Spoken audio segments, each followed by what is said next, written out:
이 말씀은 제가 이전에 라오스로 6개월간 단기 선교를 갈 때 제가 붙들고 갔던 말씀입니다. 그리고 이 말씀을 가지고 오늘 함께 여러분과 설교를 통해 나누고자 합니다.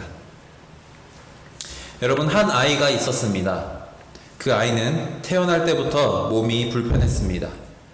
어떻게 얼만큼이나 불편했을까요? 바로 팔과 다리가 아예 없었습니다. 그 아이는 자신의 몸의 다름을 인지한 8살 이후 3번이나 자살 시도를 하였습니다. 얼마나 스스로 마음이 아팠겠습니까? 또한 그러한 자녀를 보는 부모의 마음은 어땠겠습니까? 하지만 부모는 그 아이를 포기하지 않았습니다. 더욱더 사랑해 주었고 아이가 자신감을 가질 수 있도록 불편한 신체이지만 많은 것들을 해나갈 수 있도록 물심양면으로 도왔습니다. 그리고 그 결과 그 아이는 비장애인들이 다니는 학교를 다녔으며 그 학교에서 전교 회장도 하고 전교 1등까지 하는 쾌거를 이루게 됩니다. 그 아이는 더욱더 놀라운 것은 그 불편한 몸, 팔과 다리가 없는 몸을 가지고 스케이트를 탔습니다. 그리고 서핑도 하고 드럼도 치고 골프도 치고 컴퓨터도 할 수 있습니다. 그는 자신의 신체적 다름을 인정하고 극복하였으며 그리고 그는 15세에 처음으로 인격적으로 하나님을 만났습니다. 그리고 그 아이는 19세가 될 때에 첫 연설을 하였으며 이후에는 자신이 책을 냈고 그 책은 베스트셀러가 됐습니다. 이 사람은 복음 전도자라는 이름을 불리며 세상에 많은 영향력을 끼치고 있습니다. 혹시 이 사람에 대해 알고 계십니까? 이 사람은 바로 닉 부이치치라는 사람입니다. 아마 한 번쯤은 이름을 들어봤을 것입니다. 여러분, 이 사람이 고백한 말이 있습니다. 나는 선천적인 신체적 한계를 극복하기 위해 많은 노력들을 했습니다. 그 과정 가운데 가장 힘들었던 것이 2가지가 있습니다. 첫 번째는 어린 시절 나를 다르게 보는 사람들의 시선이었습니다. 하지만 그것은 내가 나의 다름을 인정하고 받아들임으로써 극복되었습니다. 그리고 2번째는 내 자신이 정해놓은 한계입니다. 내 신체적 다름은 인정하지만 그 한계를 극복하는 것이 너무나 어려웠습니다. 하지만 노력하는 과정 가운데 나는 극복해 나갈 수 있었습니다. 이런 나도 해나가는데 당신들이라고 못하겠습니까? 이 닉 부이치치는 이 연설을 하고 이 연설의 모티브를 바울이라고 했습니다. 그리고 그 바울이 모티브로 삼은 말씀, 이 닉 부이치치가 바울의 말씀을 모티브로 삼은 것이 바로 오늘 본문인 빌립보서 4장 10절에서 13절 말씀입니다. 오늘 본문에서 바울 또한 말씀으로 고백하고 있습니다. 특히 13절에서는 이렇게 고백합니다. 내게 능력 주시는 자 안에서 내가 모든 것을 할 수 있느니라. 여러분 아마 이 말씀 엄청 많이 들어보셨을 겁니다. 저도 사실 선교를 처음 나갈 때 이 말씀을 잡고 나갔던 이유는 나 하나님 빽이 있으면 다 할 수 있지 않을까, 하나님 빽이 있으면 다 할 수 있어 라는 자신감이었습니다. 근데 여러분, 그렇게 말씀을 받아들이고 있었는데 저의 멘토 목사님이신 분께서 제게 이야기해 주셨습니다. 말씀은 그 한 문장만 보는 것이 아니라 맥락을 보아야 한다. 그 말씀을 바울이 왜 했는지 다시 묵상해 봐라. 그리고 13절만 본 것이 아닌 오늘 본문처럼 10절 그리고 빌립보서 전체의 말씀을 보았습니다. 그리고 저는 이 말씀이 단순히 우리가 부적처럼만 여기는 하나님 빽이 있으면 다 할 수 있어 이런 말씀이 아닌 진정한 하나님의 숨겨진 뜻을 발견하게 되었습니다. 우선 바울의 고백이 나온 이 빌립보서 말씀의 전체적인 컨텍스트, 맥락을 한번 알려드리겠습니다. 여러분, 당시 이 빌립보 지역은 로마의 식민지이기도 했지만 아니기도 했습니다. 당시 로마는 우리가 알다시피 전 세계의 많은 곳을 지배하고 있었지만 이 빌립보만큼은 아니었습니다. 그러나 식민지였다고 할 수 있을 만큼 영향력이 강했던 것입니다.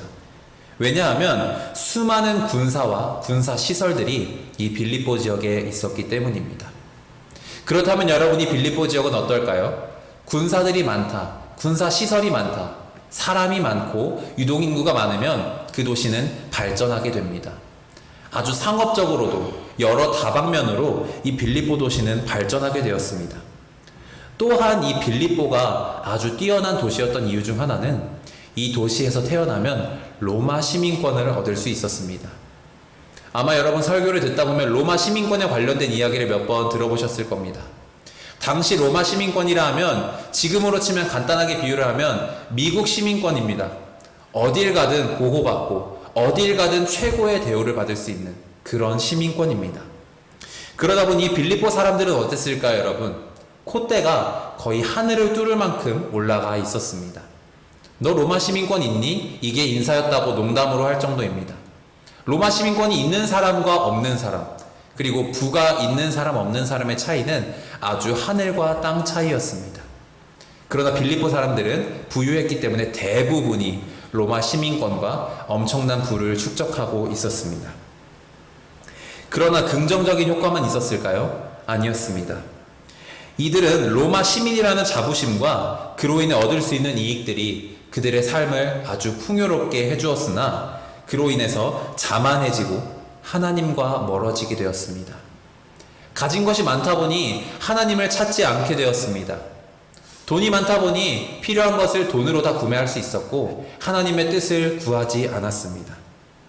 빌립보서 3장 19절 20절의 말씀에서는 그들의 마침은 멸망이요 그들의 신은 배요 그들의 영광은 그들의 부끄러움이 있고 땅의 일을 생각하는 자라.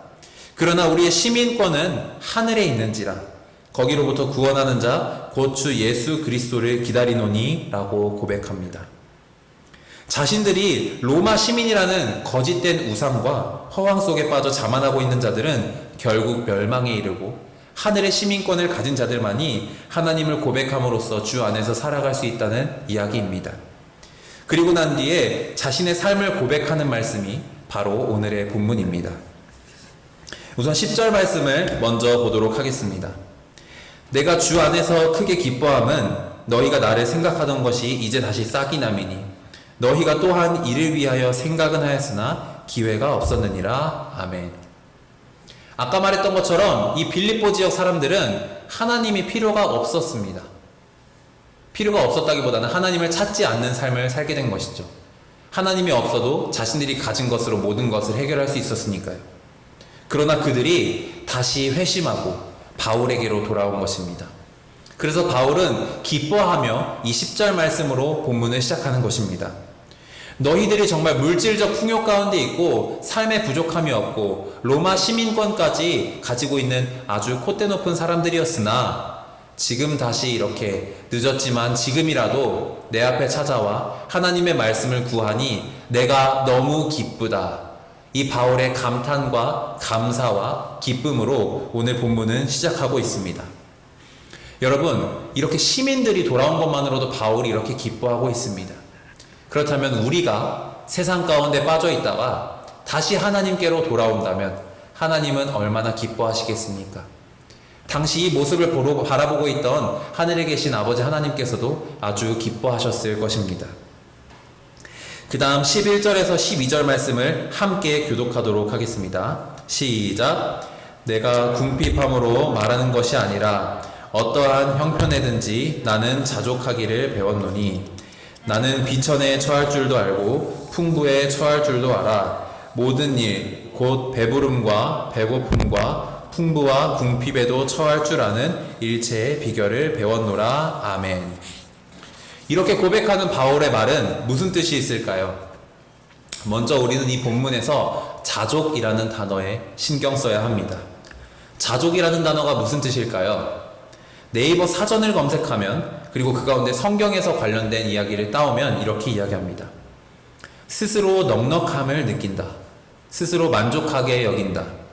신앙적 측면에서 자족은 모든 일과 상황에서 하나님의 섭리를 인식하는 데서 비롯된다. 사도 바울은 어떤 형편에 처하든지 자족하는 법을 배웠다고 했다. 자족은 그리스도께서 그 인격과 삶 속에 사시는 자의 한 특징으로서 경건 생활에 유익이 되는 것이다. 사도 바울은 자족하는 법을 하나님께로 배웠다고 고백했습니다.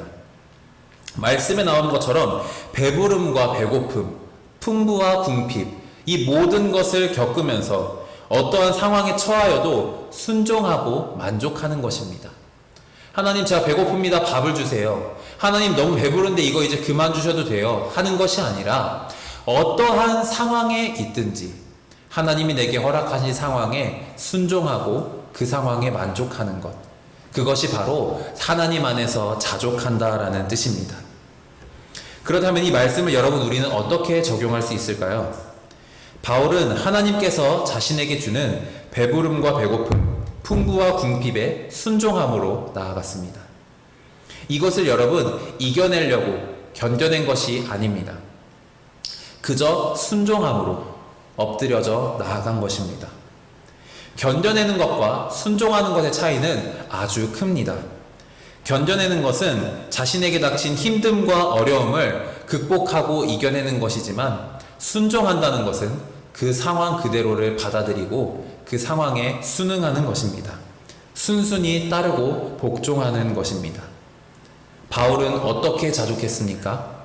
하나님이 주신 상황에 순종함으로 자족했습니다. 그렇다면 빌립보에서의 상황 가운데서는 어떻게 순종했을까요? 이들은 재물의 소유에 중점을 맞추는 것이 아닙니다. 현실적으로 정말 어렵기 때문입니다.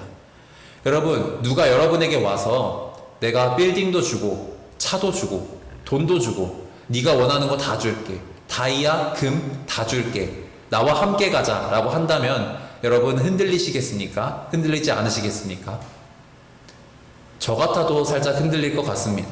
빌딩도 주고 차도 주고 다 준다고 하는데 누가 흔들리지 않겠습니까? 그러나 흔들리지 않을 수 있는 이유는 무엇입니까?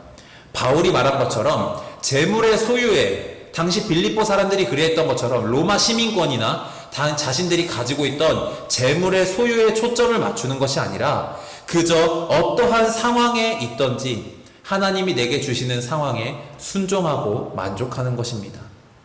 누군가 나를 재물로 유혹한다고 그 상황에 끌려가고 배고픈 나에게 밥을 준다고 끌려가는 것이 아니라 내가 어떠한 상황에 있든지 주님이 내게 허락하시는 상황에 따라서 주님이 허락하시는 풍요로움, 주님이 허락하시는 궁핍에 따라 내가 그저 순종함으로 만족하는 것. 그것이 바로 바울이 이야기하는 자족하는 것입니다. 이렇게 자족할 수 있을 때, 바울이 이렇게 자족함에 대해 깨닫고 하나님 앞에 순종했을 때 오늘 본문의 13절 말씀을 고백하는 것입니다. 내게 능력 주시는 자 안에서 내가 모든 것을 할 수 있느니라. 나를 소유하시고 내 안에 성령으로 계시고 나를 주관하신 하나님 안에 있을 때, 그리고 그 하나님이 주시는 상황과 환경에 순종할 때, 내가 순종하고 자족할 때 그때 모든 것을 할 수 있다라고 고백하는 것입니다. 그렇다면 여러분, 우리는 어떻게 해야 하나님 안에 있을 수 있을까요? 그것은 바로 우리의 믿음을 항상 고백하고 하나님을 찾는 것입니다. 여러분, 가끔 우리는 세상에 살면서 무엇을 찾습니까? 세상의 것들을 찾습니다. 세상 가운데에서 우리는 하나님이 주신 순수함을 때때론 잃는 것 같습니다. 특히 우리는 언제 그 순수함을 잃습니까? 바로 우리에게 이익이 되거나 유익이 될 때입니다.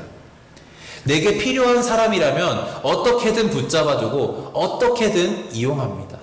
그러나 내게 독이 되는 사람이라면 어떻게 합니까? 가차없이 쳐내고 그저 멀리합니다. 신경도 쓰지 않습니다.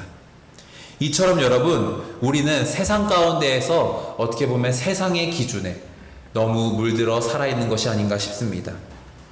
또한 우리는 힘들고 어려울 땐 어떻게 합니까? 힘들고 어려울 때 가장 먼저 하나님을 찾습니까? 만약 그러한 분이 계시다면 정말 뛰어난 하나님의 신앙을 가지신 거라고 믿습니다. 그러나 여러분, 사실 저만 해도 힘들고 어려울 때는 부모님을 찾거나 또는 제가 좋아하는 여자친구에게 제 상황을 이야기하며 토로를 합니다. 나를 위로해주고 내 상황을 해결해줄 수 있는 누군가, 사람이 될 수도 있고요, 물건이 될 수도 있고요, 때로는 힘이 될 수도 있습니다. 그것을 찾아서 우리는 먼저 나아가지 않습니까? 여러분, 우리는 이 모든 것들을 주관하시는 분이 하나님이시라는 것을 잊지 말아야 합니다. 힘들고 어려운 상황에 있더라도 내가 기쁘든지 슬프든지 지금 어떠한 상황에 있든지 이 모든 것들을 주관하시는 분이 누구이십니까? 바로 우리 주 하나님이십니다. 하나님만이 이 모든 것들을 해결하실 수 있고 주관하실 수 있는 분입니다. 여러분, 우리는 연약한 인간입니다. 그렇기 때문에 앞서 말한 것처럼 때로는 연약하기 때문에 죄를 짓고 하나님을 찾지 않을 때도 있습니다. 조금 더 아름답게 예쁘게 말한다면 찾지 않는다기보다는 찾지 못할 때도 있는 것이겠지요. 지금 내 상황이 너무 급하니까, 내가 뭐 당장 어떻게 해야 할지 모르겠으니까 하나님 찾기보다 어떻게 하지 나 이것 좀 도와줘, 이것 좀 도와줄 수 있겠니? 주변에 먼저 상황을 구합니다. 여러분, 그로 인해서 물론 그 상황이 해결이 될 수도 있습니다. 그러나 여러분, 다시 한번 이야기합니다. 우리가 잊지 말아야 할 것은 무엇입니까? 모든 상황과 이 모든 것들, 그리고 우리를 주관하시는 분은 오직 주 하나님이시라는 것입니다. 그 하나님이 주신 것에, 그 하나님께 우리의 모든 것을 맡기고 그 하나님께 순종하고 그 하나님께 내 모든 것을 내어드리며 나아갈 때, 그 하나님을 구하고 찾을 때 우리는 그 상황을 해결해 나갈 수 있습니다. 그 상황 가운데에서 자족하고 그 상황 가운데에서 하나님과 함께 할 수 있는 것입니다.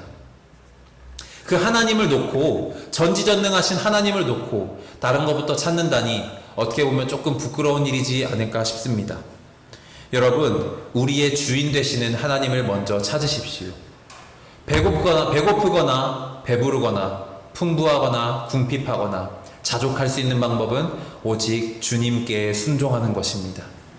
그 주님께 순종하고 그 주님과 함께 할 때 우리는 어떻게 할 수 있습니까? 바로 내게 능력 주시는 분 안에서, 내게 능력 주시고 내 힘과 내 권능과 내 모든 것을 허락해 주시는, 내 모든 것을 주관해 주시는 그 하나님 안에 있을 때 내가 모든 것을 할 수 있느니라 라고 고백할 수 있습니다. 여러분, 말씀을 마무리하도록 하겠습니다. 오늘 우리에게 주신 빌립보서 4장 10절에서 13절 말씀을 통해서 여러분이 얻을 수 있는 것, 그리고 다시 한 번 더 생각해 볼 수 있는 것이 있으면 좋겠습니다. 그것은 바로 무엇입니까, 여러분? 바로 하나님께 순종하는 것입니다. 그리고 더 나아가 하나님을 간절히 찾는 것입니다.